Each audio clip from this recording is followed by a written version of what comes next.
Assalamualaikum warahmatullahi wabarakatuh. Selamat pagi anak-anak, kita bertemu lagi untuk belajar. Kali ini masih di tema 6, sumut tema 3, masuk ke pembelajaran 2. Oke, masih dengan Pak Joko di kelas 4. Mari siapkan peralatanmu, peralatan tulis, dan juga buku paket dan LKS-mu. Mari kita mulai belajar. Perhatikan gambar berikut anak-anak. Pernahkah kamu menemui anak-anak yang bekerja menjadi pemulung seperti di atas? Pernahkah kamu berpikir, mengapa mereka bekerja di usia muda mereka? Apakah yang dilakukan mereka? Apakah peran mereka di masyarakat? Tahukah kamu bahwa anak pemulung tetap bersekolah? Mereka memiliki cita-cita juga seperti kamu. Bahkan ada beberapa pemulung yang telah mencapai cita-citanya dengan gemilang. Mereka menjadi pemulung karena orang tuanya tingkat ekonominya tidak mencukupi. Jadi mereka membantu orang tua mereka untuk mencari nafkah dengan memulung barang-barang bekas untuk dapat dijual kembali dan untuk membantu ekonomi keluarga. Nah, mari kita simak bacaan berikut. Aku sarjana pemulung. Namaku Wahyudin, biasa dipanggil Wahyu. Aku anak pasangan buruh tani. Aku tinggal bersama kelima saudara tiriku dan 2 adikku. Selain orang tuaku, karena kemiskinan tidak ada satupun dari kakak tiriku yang dapat menamatkan sekolah dasarnya. Aku pun terancam demikian, karena kami tidak punya uang untuk sekolah. Tetapi aku bertekad, aku harus sekolah. Subuh aku pergi mengumpulkan sampah plastik dan kardus untuk dijual. Pekerjaanku ini disebut memulung. Aku adalah seorang pemulung. Untuk membayar uang sekolahku, aku memulung sejak usia 10 tahun pada saat aku duduk di kelas 4 SD.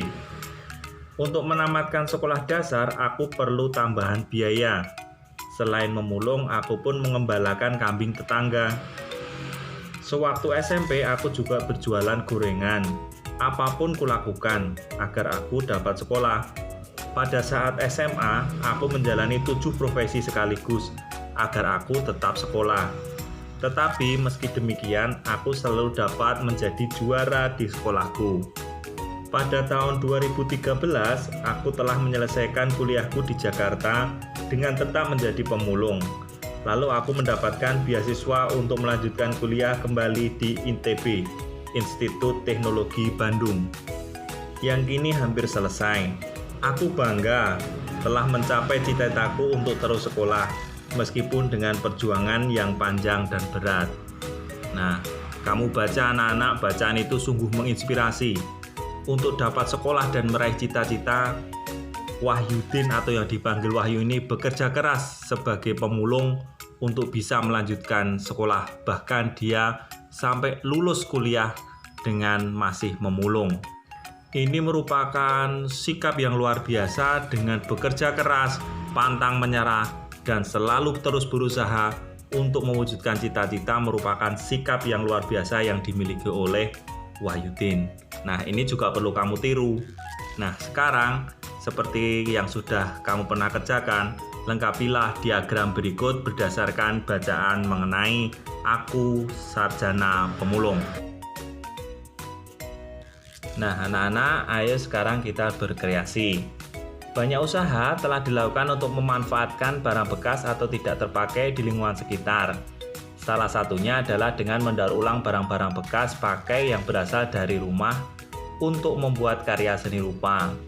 Membuat karya seni rupa dengan menggunakan barang bekas adalah hal yang paling mudah untuk dilakukan. Kali ini kamu akan membuat karya kolase dengan menggunakan bahan kertas koran bekas. Tahukah kamu tentang kolase? Kolase adalah teknik untuk membuat karya seni rupa 2 dimensi dengan cara memotong dan menempel. Bahan yang digunakan terdiri atas berbagai bahan seperti kertas, kain, kaca, logam, kayu, dan lainnya yang ditempelkan pada permukaan gambar. Nah, lakukan langkah-langkah berikut ini untuk memulai membuat kolase. Kamu bisa membacanya dengan lengkap sekaligus melihat contohnya di buku paketmu halaman 123. Coba kamu buat kolasemu sendiri dengan menggunakan gambarmu sendiri, boleh tanaman atau hewan, dan boleh menggunakan berbagai macam kertas bekas. Ingat, kertas bekas, bukan kertas baru. Boleh menggunakan apapun dan buatlah kolasemu sendiri. Hasilnya nanti difoto kirimkan ke Pak Guru ya. Anak-anak, dengan kamu mendaur ulang berbagai macam barang bekas, itu kamu sudah melakukan penghematan penggunaan barang dari alam. Kita telah melakukan usaha pelestarian makhluk hidup di sekitar kita. Nah, ayo kita membaca bacaan berikut. Keanekaragaman makhluk hidup telah memberikan manfaat bagi kehidupan manusia atau makhluk hidup lainnya. Sepantasnya manusia berusaha dan bertindak untuk memelihara, mengembangkan, dan menjaga keanekaragaman makhluk hidup sebagai sumber daya alam hayati, agar senantiasa dapat memperoleh manfaatnya. Upaya pelestarian makhluk hidup, tumbuh-tumbuhan, dan hewan dapat dilakukan dengan berbagai cara. Nah, upaya untuk melestarikan makhluk hidup tumbuh-tumbuhan yaitu yang pertama membuat kebun koleksi. Biasanya hanya mempertahankan tumbuhan bibit unggul. Contohnya kebun kelapa di Buni-Buni, kebun mangga di Pasuruan. Dan yang kedua adalah kebun plasma.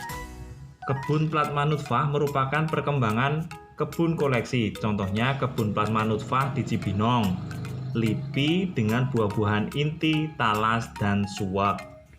Juga ada kebun plasma nutfah pisang di Yogyakarta. Yang ketiga yaitu kebun botani yang didirikan pada tahun 1817 di Bogor, terkenal dengan Kebun Raya Bogor. Ini adalah cara-cara untuk melestarikan makhluk hidup berupa tumbuh-tumbuhan. Nanti kalian bisa melihatnya dari kanal YouTube atau dari media lain mengenai kebun-kebun ini. Ini Pak Guru berikan contoh. Kebun plasma nutfah di Yogyakarta yaitu merupakan kebun plasma nutfah pisang. Coba dicermati. Nah, sedangkan untuk hewan, upaya yang dilakukan adalah sebagai berikut. Yang pertama, menangkar hewan langka dengan cara mengisolasi hewan tersebut. Yang kedua, mengambil telur-telur hewan untuk dibantu menetaskannya. Yang ketiga, memindahkan hewan-hewan langka ke tempat yang lebih cocok. Yang keempat, membuat undang-undang perburuan. Dan kelima, menindak tegas para pelanggar dengan memberikan sanksi hukuman sesuai hukum yang berlaku. Itu adalah usaha atau upaya melestarikan makhluk hidup berupa hewan, supaya hewan-hewan langka dapat terjaga dan tidak akan punah. Nah, itu merupakan upaya pelestarian makhluk hidup, hewan, dan tumbuhan anak-anak. Demikian anak-anak untuk pelajaran hari ini.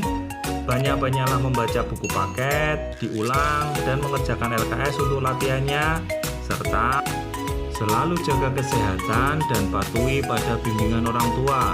Demikian, Assalamualaikum warahmatullahi wabarakatuh. Selamat belajar.